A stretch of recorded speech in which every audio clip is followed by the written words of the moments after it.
Okay, well, good morning, everyone from sunny Los Angeles, California. Thank you so much, Sam, for having me today. I'm very honored to be sharing my work with you all. Thank you all so much for joining us today. I know we have an international audience, which is amazing. So whether it is morning, afternoon, evening, or 4 a.m. for you, um, thank you for being here. And this is my presentation, Mesmerize Me, Performing Male Masochism and Clan of Xymox's Discography. My name is Noah Gallego. Come learn with me. So, in her book, Male Subjectivities at the Margins, Kaja Silverman reports that masochistic tendencies tend to be regarded as normal and appropriate in women, but are pathological for men. According to Silverman, their eroticization of lack and submission is inconsistent with the phallocentric regime in which they are socially conditioned. When they partake in masochistic actions, they pass over into the feminine realm and are no longer viewed as masculine, but effeminate. Today, I want to discuss expressions of male masochism in the discography of the pioneering Dutch darkwave band Clan of Xymox, which I believe provides the most illuminating exhibitions of male masochism in popular goth music, as the frontman Ronnie Morin situates himself in narratives in which he is consistently subordinated by an immaterial female agent who appears throughout the band's 40-year catalog. For this talk, I will indicate numerous songs in which Maureen presents himself being held in bondage, humiliated, and subdued in order to demonstrate how he constructs himself as a Gothic male masochistic subject who challenges the heteronormative and patriarchal roles in which men are conditioned. By willingly appropriating feminine tropes and thus emasculating himself, he resists masculinist raw conventions and opens the scope for the renegotiation of gender roles. To begin my presentation, I would like to highlight the merit of analyzing gender in music. According to Professor of Musicology Susan McClary, music and music writing serves as a public forum within which various models of gender organization are asserted, adopted, contested, and negotiated. She concludes, studying music from this vantage point can provide insights into social history itself, insofar as repertories testify eloquently to the various models of gender organization, whether hegemonic or resistant, available at any given moment. Songs are thus critical textual artifacts that can reveal how artists express and navigate social issues and articulate against dominant attitudes. While McClary goes on to mainly analyze classical music, my presentation endeavors to respond to media and cultural studies researcher Dunya Brill's call for an analysis on how gender is represented in Gothic music. Most discussion of gender in the realm of Gothic, which is scanned, explores literary and sartorial constructions of gender and neglects to consider music as a medium. A couple of works, however, do consider music. Lauren Goodlight's chapter, Looking for Something Forever Gone, Gothic Masculinity, Androgyny, and the Ethics at the Turn of the Millennium, alludes to The Cure and the tracks Just Like Heaven and From the Edge of the Deep Green Sea, in which she explores frontman Robert Smith as a male masochistic subject, and that his expressions of yearning for a lost love indicate a condition of lack which feminizes him. Additionally, Charles Weller's article, Seduction and Subversion, The Feminist Strategies of Susie and the Banshees, interprets frontwoman Susie Sue's appropriation of the vamp aesthetic as a source of female empowerment that undercuts masculine power in the Reagan-Thatcher years.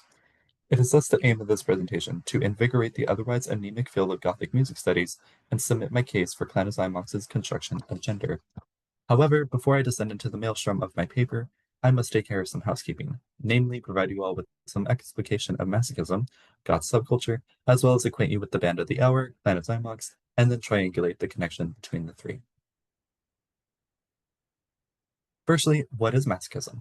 Often featured in conjunction with its dialectical opposite sadism, as in the portmanteau sadomasochism, the word was coined in 1869 by German neurologist Richard von Krafft-Ebing and derives from Leopold Sacher-Masoch, the author of the 1870 erotic novella Venus and Furs, in which the proto-masochistic figure Severin von Kuzimski solicits his muse Wanda von Donoghue to be degraded as her slave. While initially reluctant, she accedes to his demands and finds pleasure in humiliating him. Inspired by his own dealings with a dominant woman, Leopold's narrative lays the groundwork for modern-day masochism, in which a submissive consents to be subjugated by a dominant. According to premier Gothic scholar Jeffrey Weinstock in his survey of fetishism and fetish play in American Goth subculture, in S&M scenes, women are almost always presented as doms, while the men are submissives or subs. It would seem then that in masochistic context, gender roles are reversed, with women adopting the authoritative male position and men the subordinate female position. Historically, sadism and masochism have been gendered, with the former being masculine given its emphasis on power, and the latter being feminine given its emphasis on submission. But with masochism, the actors are transposed, adding to its perceived anomalous and perverse qualities. While clinical definitions of masochism vary, the general consensus is that it is, according to Professor of Religion, Psychology, and Culture, Jacko Hammond, a paraphilia that describes the experience of an individual receiving erotic satisfaction from real or imagined personal suffering and being humiliated, and in the relinquishment of power. Hammond also adds masochism can be penitential or redemptive in addition to erotic. He observes, in religious masochism, personal pain becomes sacralized, a producer of altered states of consciousness, a pathway to detachment, or an agent of purification. We need to look no further than the flagellants in European Catholic countries like Spain and Italy, as well as places in the East, like the Philippines, who partake in severe mortification of the flesh in order to express their ardent devotion to God. In the most extreme cases, like in the Philippines, devotees will crucify themselves, a practice that has been condemned by church leaders and officials. Self-mortification has always been ambiguously received, but the fact remains that self-inflicted pain was understood at one point or another as a technology that helped one receive penance and advance towards salvation. These goals are not necessarily shared among secular practitioners today, however. For the most part, some of the participants that I've personally encountered have expressed simply wanting to test our limits, but others have described it as empowering for them, as they're allowed to navigate their sexual identities. Oh, we need to talk about Freud. Masochism was not always seen as empowering, though. When sex and sexuality began to be studied in the 19th century, masochism was pathologized, and increasingly so during the early 20th century by none other than Sigmund Freud, who regarded it as a perversion. Now, I don't want to spend too much time on father incest, since most of his theories have since been debunked or are just plain problematic, but for what it's worth, he did link masochism to Todesstribe, or the death drive, or Thanatos, um, which is interesting because he presents it as one's want to annihilate themselves as a result of, you guessed it, some inner guilt one feels, probably from wanting to fuck their mom or whatever.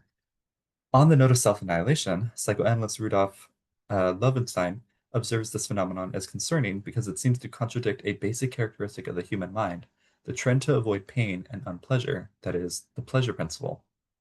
Life should aspire to live, not to unalive itself. But as we will see, this is what makes masochism so appealing to the Gothic, as the Gothic thrives in contradiction and the tension between opposites. In fact, for a long time, like Goths, masochists were equated with the worst of the worst. In Sadism and Masochism, the psychology of hatred and cruelty, Wilhelm Steckel linked masochism to cannibalism, criminality, vampirism, mass murder, necrophilia, epilepsy, pederasty, and the like. I'll skip over the other bullshit that he spewed. Suffice to say that most research on masochism is clinical and sees it as a pathology, with masochists being presented as ill and disturbed, which is often untrue since these perceptions overlook the consensual aspect of it. Nevertheless, I want to explore masochism as a technology, particularly one through which gender is reconstructed and deconstructed. Rather than understanding it as a condition, I wish to submit it as an aesthetic mode adopted by male Goths like frontman Ronnie Moorings, by which alternative or marginalized subjectivities can be explored and negotiated in the private sphere of England. Now for a brief detour into Gothdom. To summarize, goth is a music-based subculture that emerged in Britain in the late 1970s. It's a derivative of post-punk and deployed gothic macabre imagery and an atmospheric bass-driven sound that captured the doom and gloom of the Thatcher regime. While subcultures continue to undergo cellular division and split into several different factions, goth, punk, new romantic, S&M was an adhesive that united all these folks. According to Gavin Baddeley and Goth Chic, they continued to co-opt and crossbreed with the sexual underground, adopting corsets, bondage wear, and black leather in order to put the guilty secrets of respectable society on display. As noted by Carol Siegel, Professor Emeritus of English, Goths sympathize with the S&M scene and celebrate the power of S&M to dissolve conventional sexualities and gender identities. I'll return to the point about gender later, but I do want to emphasize Goths' attraction and engagement with S&M aesthetics and practices. Though let it be known that being into S&M is not a precondition of being goth, nor vice versa, but its very transgressiveness is what makes it so attractive to the subculture. Goths reflect the underbelly of society, its taboos, fears, transgressions, guilty pleasures, which all coalesce in the provocative tableau of the S&M scene and narratives of Gothic music. According to Siegel, the first wave of goth rock used sadomasochistic imagery and references to mourn a tainted and evil world where the only pleasure left to the miserable subject was the eroticization of pain. Examples include Susie and the Banshees' hymn to carnivorous love Carcass, which deploys images of cutlery, Bauhaus's blasphemous Stigmata Martyr, which recalls the self-crucifixions of our Filipino flagellants, and their 1984 single La Jeannick, which explicitly references sadomasochism and goes on a whip-wielding demon to crack the whip. Of course, we can't forget about synth pop darlings Depeche Mode's anthemic Master and Servant, in which frontman Dave Gahan submits himself as a dog down on his knees. On the American front, dark romantic band London After Midnight features S&M anthems like Kiss and Sacrifice, in which frontman Sean Brennan positions himself as a crucified tribute for his lover. The debut album from death rock pioneers Christian Death, Only Theater of Pain, presents a profane tableau complete with sodomized acolytes, horny Roman soldiers, and bleeding virgins. In fact, frontman Roz Williams once simulated crucifixion on stage at a gig at the Fabulous Whiskey A Go-Go here in Los Angeles. Peter Murphy of Bauhaus performed a similar ritual appropriately to Stigmata Martyr, where scarecrow-like, he positioned the mic stand behind his back across his shoulders.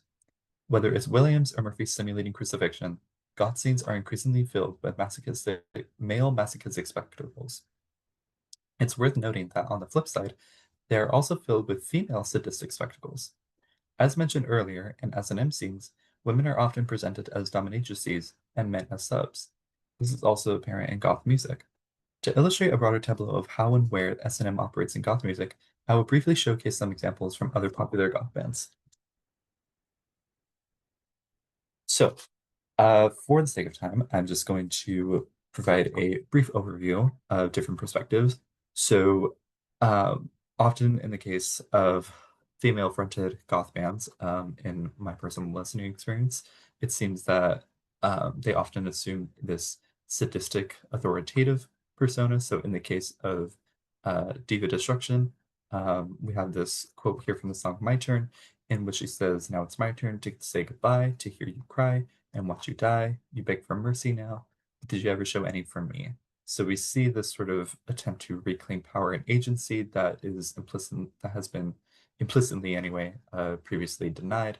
And so we see this sort of transposition of female subordinate to now female dominance. Likewise, in Incubus Succubus's Vampire Erotica, we have the case where this sadistic speaker the intensity of this sadism intensifies, where we have very explicit vampiric imagery. I'll eat you, I'll maim you, I'll drain you, which is a threat to the male body, and that is being condemned to be seized, exploited, perforated, and ultimately annihilated. In the case of Lebanon Hanover's The Moor, we see a sort of synthesis of these attitudes where we have both extremities being negotiated. So, for example, in the verse, "I like to give, but now I feel like taking. Let me consume you and escape these times. The softest way of taking is exploiting your body for the pleasure of mine." So while she asks permission to consume her lover, her attitude towards the body is consistent with sadistic views, and that is a source for pleasure of the dominant. So ultimately, we have this narrator negotiating the gender dispositions of giver and taker as she transitions from a female role to a more masculine role. Now, on the flip side, we have other instances of male masochism in goth music. So, primary example would be Christian Death's Desperate Hell, where we have Roz Williams basically submitting himself as this Christian martyr, offering himself up body and soul. Likewise, we have in The Cure's aptly named Torture, basically describing his body as mutilated and grotesque and subordinate to this unknown, immaterial, presumably female figure. A lot of these songs presumably operate within a heterosexual context, as most of these front people are straight. And then, we have a good old Master and Servant by Depeche Mode. Just horny bastards. But anyway, overall, the Gothic clearly thrives in transgression and the transposition of gendered roles. And these aforementioned scenes illustrate instances in which hegemonic understandings of gender are complicated. As Carol Siegel concludes, male masochism features as a major technology of change in gender identity construction, and this is the case in Clan of Xymox.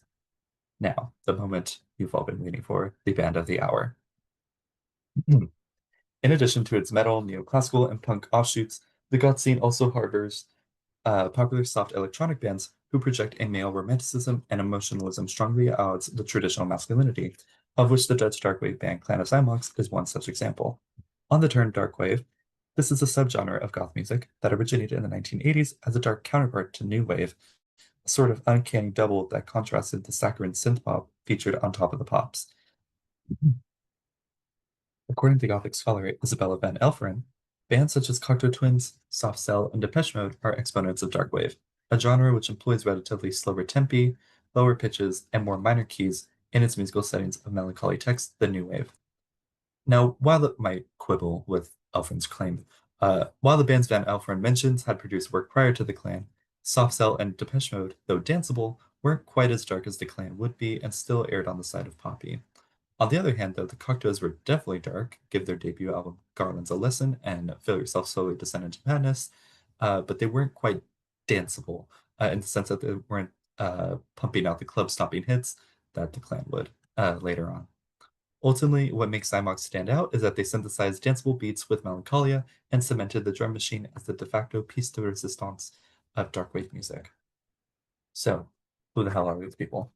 Clan of Xymox, henceforth just referred to as Cox, was co-founded by Ronnie Moorings, who was born in Roosendaal in the south of Holland, and erstwhile partner Anke Volbert, whom he met while bartending at a local venue in Nijmegen, where the two had moved for university.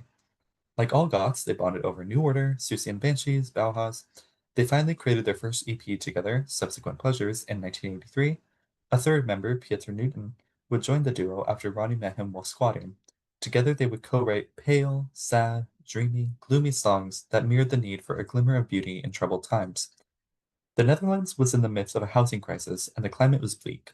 As Morris described it, economic depression, distrust in government, the fight for social justice, and the need to create and take possession of affordable homes blighted Holland in the late 70s and early 80s.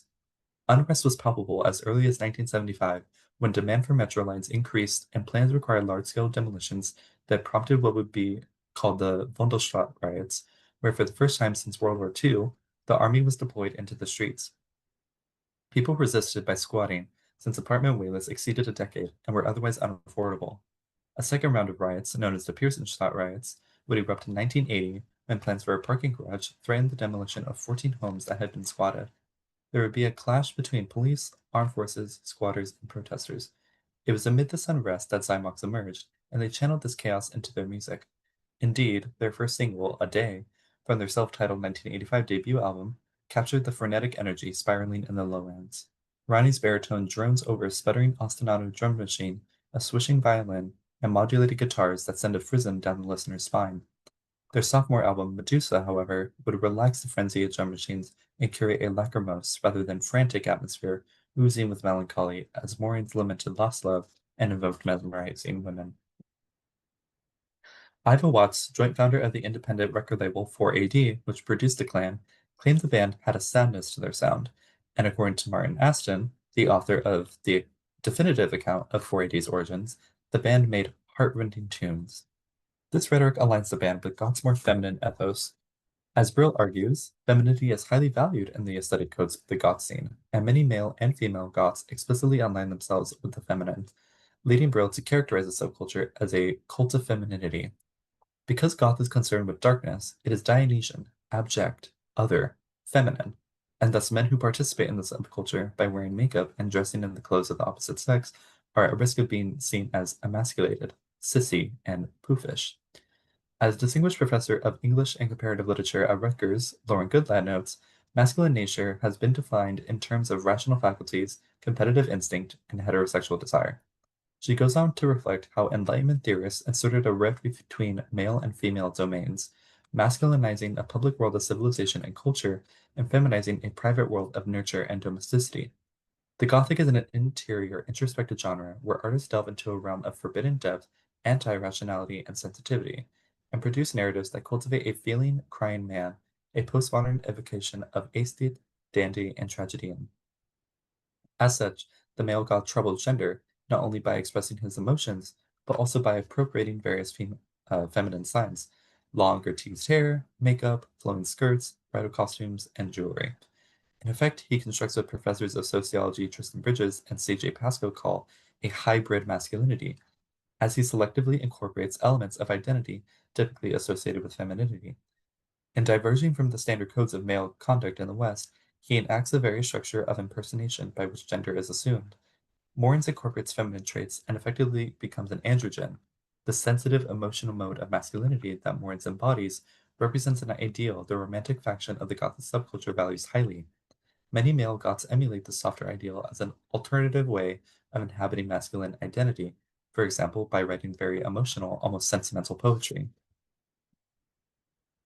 Goth aims to subvert dominant modes of thought and being and can be said to engage in what Professor of Sociology Mimi Schippers calls cultural gender maneuvering.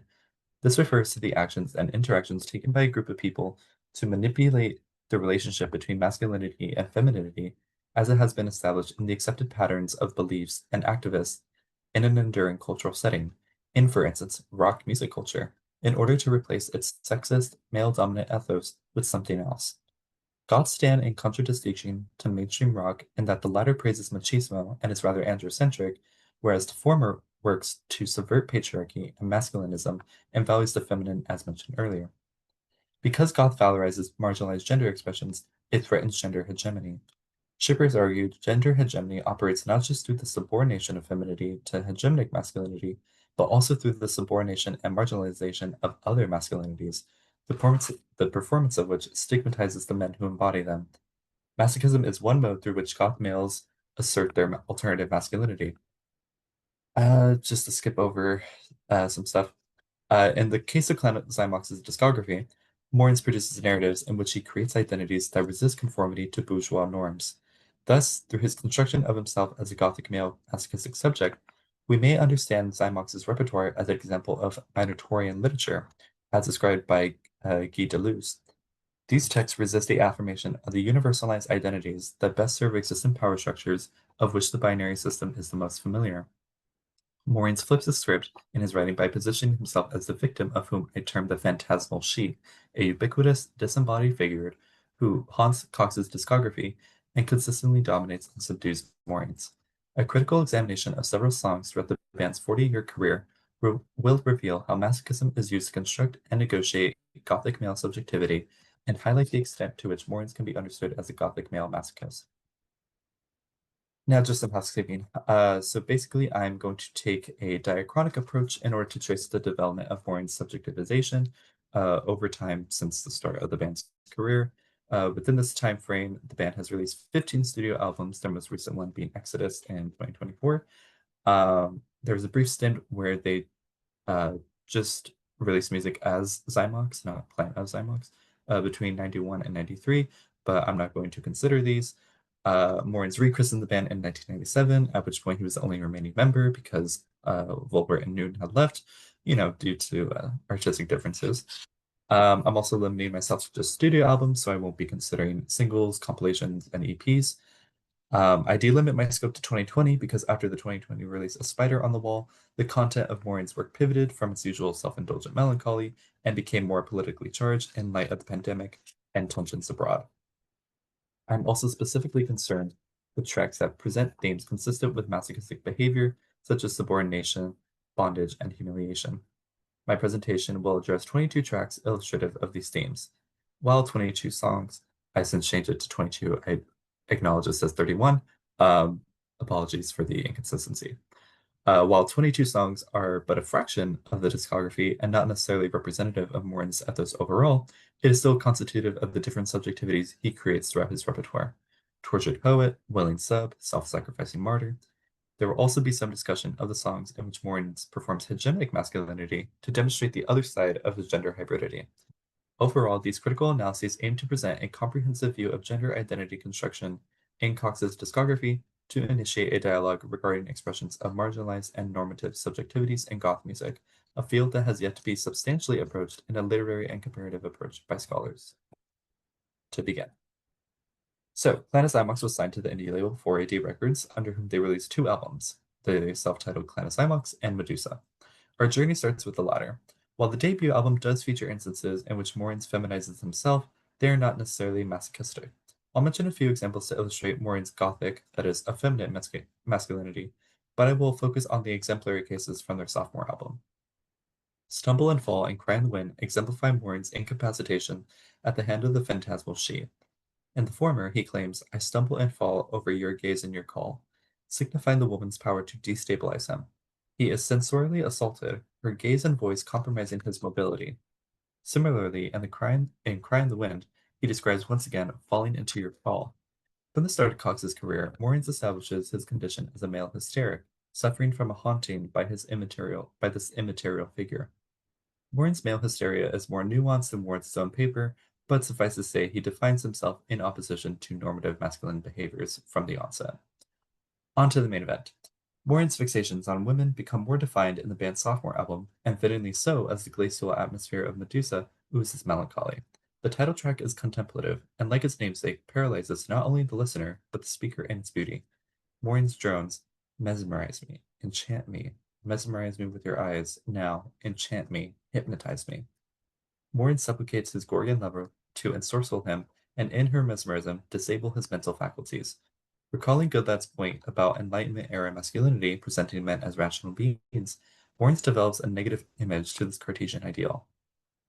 Warren wants to jettison his reason and become completely spellbound. This is made clearer in the other track, Michelle, in which Warren explicitly expresses his inability to resist temptation and resist her smile. He hears her lurid howling and concludes I must be insane. His lucidity thinning, Moritz presents himself as a porous being, vulnerable to the whims of this phantom woman. He whines, Michelle caused me really pain, and thus he becomes a martyr-like figure, cut from the same shroud as Williams's tribute in Desperate Hell and Sue's mutilated lover, Carcass. After leaving 4AD, the band was briefly signed to Wink Records, where they released one album, Twist of Shadows, an oft-forgotten album, but one of the most beautifully composed in my humble goth opinion. The opening track, Evelyn, presents a softer, submissive Moraines as he depends on his eponymous lover. How could I breathe without your love? He asks. He is dwarfed by this iteration of the phantom she, as he proclaims, You keep the rain from falling down on me, Evelyn. Rather than assuming the traditional role of protector of this woman, Moraines diminishes and yields to his lover to be safeguarded. He goes on to exalt her. Everything will die for you, everyone will cry for you, platforming her as a deific figure for whom people would offer themselves up. Throughout the track, Moraines' masculinity gradually dwindles to the point his ethos as a man starts to become questionable. Moraines' tributary persona becomes more explicit in the track Craving when he asks, Do you want to feed? Like Williams' Christ-like speaker, he offers himself as a sacrifice to be vampirized and cannibalized.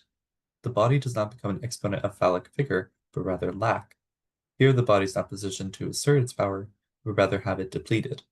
Moraines' positionality as an offering calls the idea that masochists aspire toward death, which culminates in his relinquishment of his soul, stating, My soul is not my own. With this commitment, he solidifies his status as a victim of the titular craving. After their brief stint as simply Xymox, Woolward and Newton left the band, leaving Moraines to reconsolidate a new lineup. The first release as his new incarnation was Hidden Faces, which features two especially desperate tracks, Out of the Rain and It's All a Lie. In the former, Moraines refuses to sleep alone, to go home, and to walk the street, in favor of satisfying your needs. He caps off his pleas with the unambiguous confession, All I want is you tonight. Moraines articulates not only his desire for this woman, but also the gravity of the spell she has on him by affecting his plans. He will put everything aside for this woman, indicating the magnitude of her power and influence. While her estimation is rather neutral on the track and It's All a Lie, a disillusioned Moraines claims his phantom lover, like a cat in the dark, left him restless and turned her back on him, used him shamelessly. As gone before him, Moraines compares himself to an animal, neglected and less than human. Moreover, he explicitly describes being used shamelessly, suggesting his lover, like Wanda and Venus and Furs, toyed with his feelings with impunity. Wanda and Severin's relationship may actually be a useful frame through which to understand the dynamic between Moraines and his disembodied muse.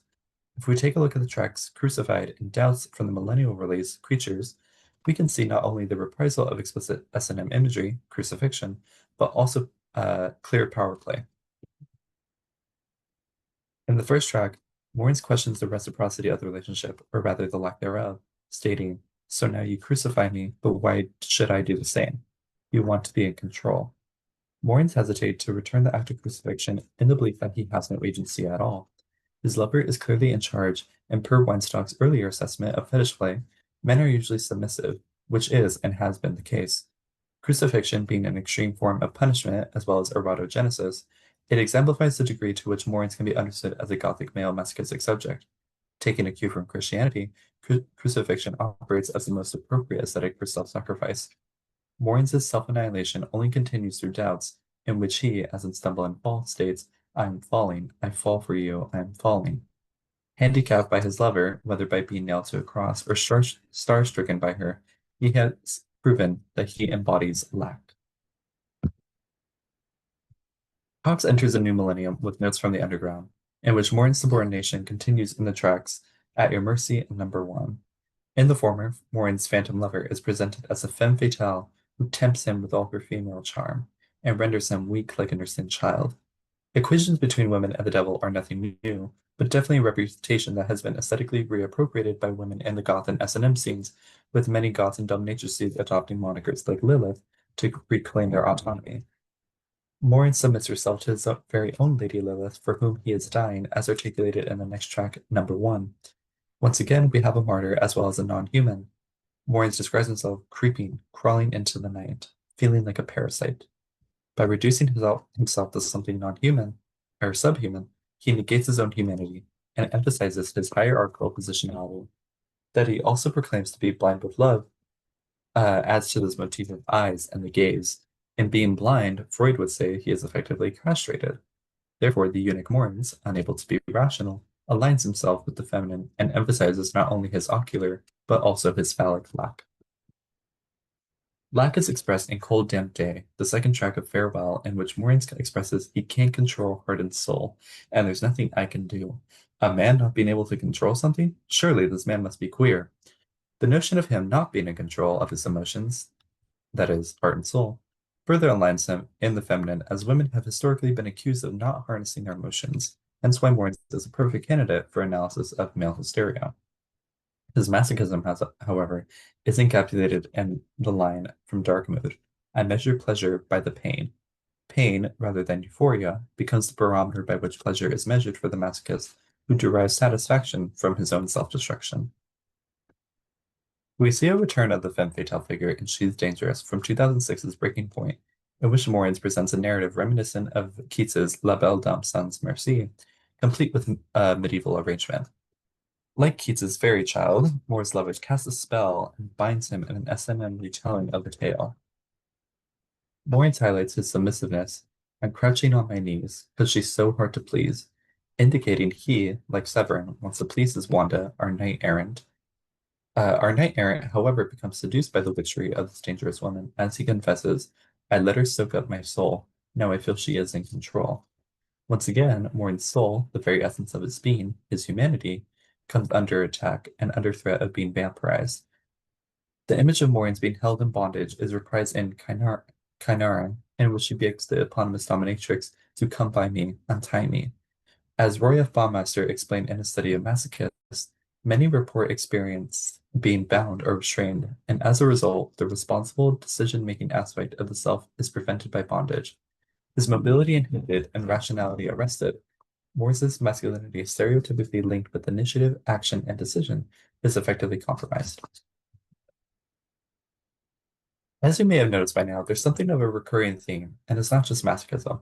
Several of Cox's songs are named after women, in fact 11 in total, and while they are christened with different names, the essence of the female haunting Morris throughout the band's discography remains undeterred.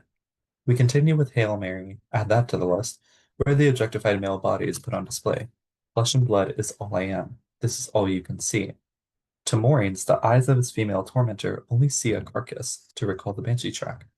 As in Medusa, reducing the body to unlife, abject, challenges the Cartesian ideal of man.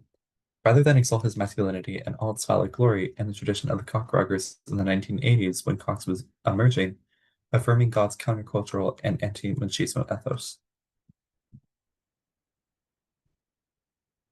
Morins outlined various subjectivities in the tracks In Your Arms Again, from 2011's Darkest Hour. I'm her priest and her poet. I'm her serf, not her king. A priest may be understood as a minister and therefore servant of God. And given Maureen's previous deific characterization of his phantom women, this is an apt analogy. Like Keats and his knight errant, Maureen's, as a poet, is at the mercy of his muse, which leads him to conclude he is her serf and not her king. He has no authority and is in her servitude, emulating the fawning, though abuse severing in Venus and Furs.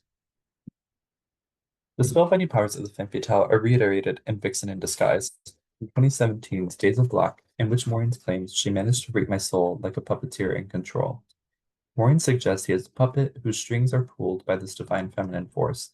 As a puppet, he not only reprises the use of a non-human analog, but this time a non-sentient non-human one too. A puppet is without a soul, and as the previous tracks Craving, Cold Damn Day, and She's Dangerous have delineated, Maureen's soul has been increasingly possessed. His agency has been gradually eroded, as has his manhood, of which his agency is extensive. Completely in his lover's thrall, he whines in your kiss. I've been wanting you. I'm needing you. Wish you'd want it too.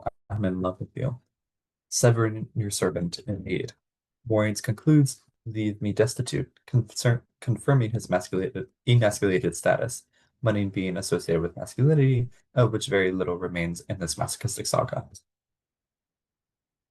The spell lingers in our final installment in this presentation, 2020's Spider on the Wall, in which Moritz reflects on he and his phantasmal lover's relationship on Lovers and Mighty Lows.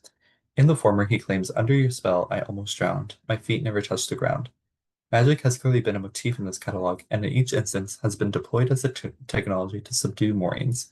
Here, magic is triangulated with water, as well as earth, all female-coded tropes that converge on Moraines to possess him. Possession recurs in our final track, My New Lows, in which Moraines confesses, every time I think of you, I am doing things I shouldn't do. Female empowerment is correlated with male disempowerment in the context of Clan of Xymox, though one has to wonder that after all sung and done, who is really pulling the puppet strings? As we have seen from this extensive gallery of songs in which Moraines is subdued by a divine feminine presence, um, sorry, we have seen an extensive edit that out. We have seen an extensive gallery of songs in which Moritz is subdued by a divine feminine presence, and while we may sympathize with this tortured poet, we have to remember that as the author of these works, Moritz has willfully situated himself in these emasculated positionalities as a tribute, martyr, and serf. His masochism is contingent on the production of the dominant woman. He fashions for himself a fetish, an ideal woman to subjugate him to ultimately assert his own power. Lawrence is both an actor in and the director of his solipsistically produced masochistic scenes. Within this mental theater, he is enacting a role in which he casts himself, indicating he ultimately wields the power to submit himself to these scenarios. He is reminiscent of the self-flagellance of the medieval period, but rather than seeking absolution, he is expressing agency. He asserts his power by disabling his own through the self-conjured fiction of the phantasmal woman. According to French psychoanalyst Victor Smirnov, the masochist is not seeking to be killed or destroyed, but to be branded, not by the absolute power of the other, but by the fictitious power that he himself has bestowed on the executioner, a power that the victim has, by way of contract, forced on the executioner, who can exercise it only at the victim's order. The masochist ultimately permits his own self-undoing, and rather than focusing on deriving pleasure from pain, it may well be that pleasure is derived from the masochist's positionality. As Smirnov contends, the essential phenomenon of masochism may well not be in the suffering, but in the position of the masochist in the masochistic relationship.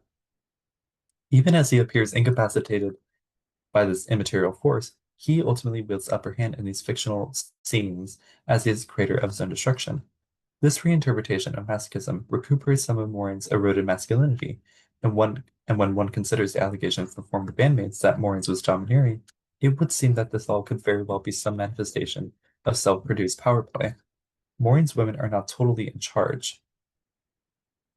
Morin's equipping his phantom women with magic charms and deific bodies does less to showcase women's power over him and more so to demonstrate how omnipotent he is and that he can create women who can even dominate him. But at the end of the day, Morin's comes out unharmed. As Vincent Taylor concludes, the masochist then does not find pleasure in pain itself, but instead feels pleasure in an instance of control over the event. I'll now direct your attention to some examples of hegemonic masculinity from a few tracks. In the tracks Undermine and Waterfront, Moritz appears more aggressive in his renunciation of his lover. In the former, he asserts, "There's nothing else I can do for you. How many times do you have to hear from me? There's nothing you can do to keep me here." Contrary to his fawning nature, this time he makes it clear he will break himself from her chains. He wants to retire from being submissive and reclaim his autonomy. Furthermore, he sings, "You think I'll succumb to all of your lies. 100 million times I tasted deceit." He calls out her deception, suggesting he retains enough rationality to discern her falsehoods. Finally, he declares, "No one destroys my dream. No one will destroy my dream," taking a more defensive approach.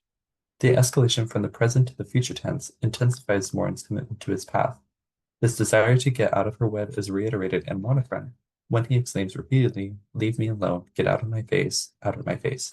Leave me alone, get out of this place, stop haunting me, stop haunting me." As previously indicated, Morin's had begged for his lover to possess him, and yet here we see some vehement resistance, finally exercising the spirit that has preoccupied him. Of course, she will return, and he will concede to her spellbinding advances, but in this case, we see a lapse in judgment. In the example of something wrong from Notes from the Underground, Morin once again indicts his lover for her falsities and declares, "All ties are broken, so I simply don't care at all, because there's something wrong with you." The image of the ties being broken recalls the scenes in which Morin's was bound in chains by his lover, from which he now breaks free. He jettisons his cares and recognizes there is something nefarious at work in his lover, foresight which he had previously lacked, his enchantment with her superseding his rationality. Likewise, in I Need to Be Alone from Days of Black, he asserts, "I don't want you to follow me. I don't want you to like me. I need to go. I need to be alone." Opting for solitude rather than female company is a stark contrast to the Morins with whom we had previously gotten acquainted, but this reinforces his more dominant-oriented masculinity that is reprised in Spider on the Wall from the eponymous album. Here, once again, Morins acknowledges there is something wrong with his love interest. "It seems you're not sound of mind." Previously, Morins had been the hysteric, but now the roles are reversed, and he is indicting her for her lack of lucidity. For once, Morins admits shame when he drones, "It makes me regret it all." It appears as if he has finally come to his senses and recognized the torture he has endured. Of course, Morin's subjectivities are plural, oscillating between hegemonic and alternative masculinities and various personae, so there's no ultimate closure to his character. Rather, there is a constant tension through which he navigates in each album, articulating masochistic strife, but then attempting to recuperate his power. Now, as I conclude, I'll just show some pics of when I saw them live. Overall, masochism has proven to be a productive mode through which we have seen the construction and evolution of a unique type of masculinity.